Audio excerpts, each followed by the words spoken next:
Another web tool we're going to look at is Animoto. I really like Animoto for making videos and music videos and slideshows. You can take pictures and video clips and music and mix them together into a presentation, and it's really easy. So you're going to go ahead and sign up. Don't use Facebook, sign up with an email. You want to pick the free option. You want to enter an email address, and where it says name first and last, be sure to enter either a nickname or your first name and last initial to protect your privacy. Add a password.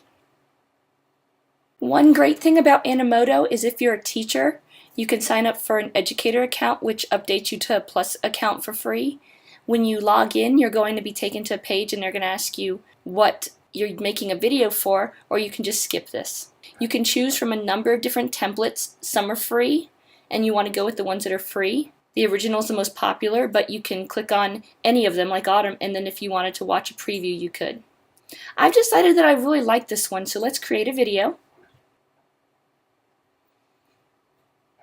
And you can change the style if you decide that you want to choose a different template. You can change the music if you don't like the one that comes set with it. Add pictures, and you can choose where you're adding pictures from. However, if you're adding them at school, you're going to upload pictures. And I'm going to upload some pictures. I think I'll just pick these 6. And they're going to upload.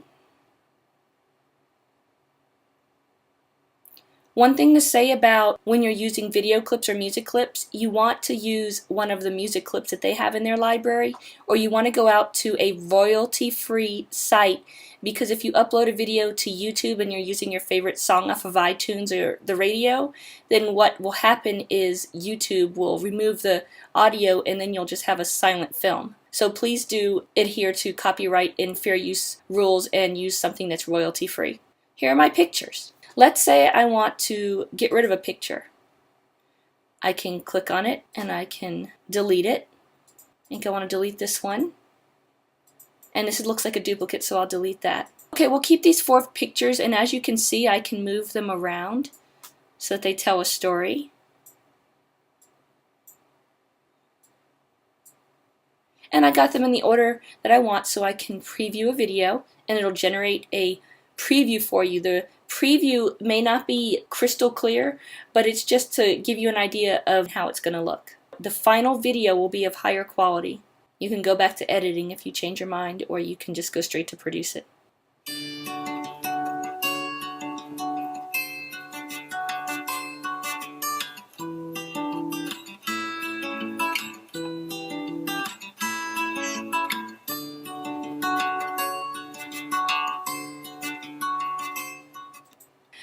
You can name the video, and you can put a description,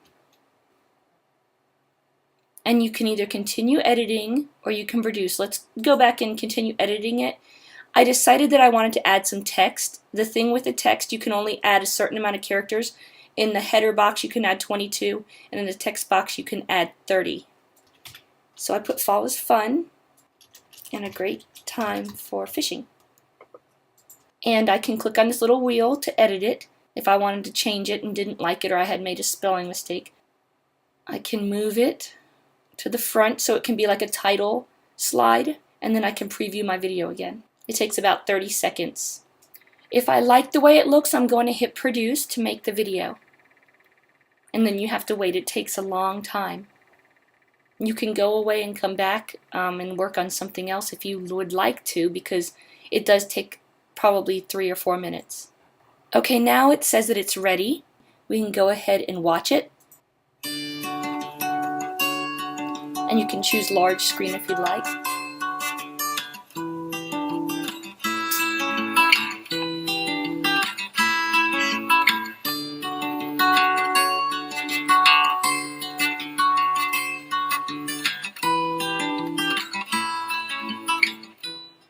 You're not going to be sharing on Facebook or Twitter. You can email it to your teacher, or you can copy a link to share. You can get the embed code and put it in something else. Just copy and paste the embed code, and you can do that by hitting copy code.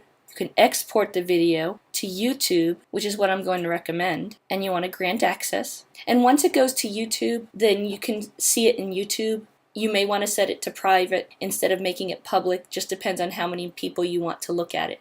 It does take a pretty long time to export to YouTube. You will get an email at the email address that you signed up for with Animoto to let you know that your video is ready when it's done. And this is a way to make short videos using Animoto.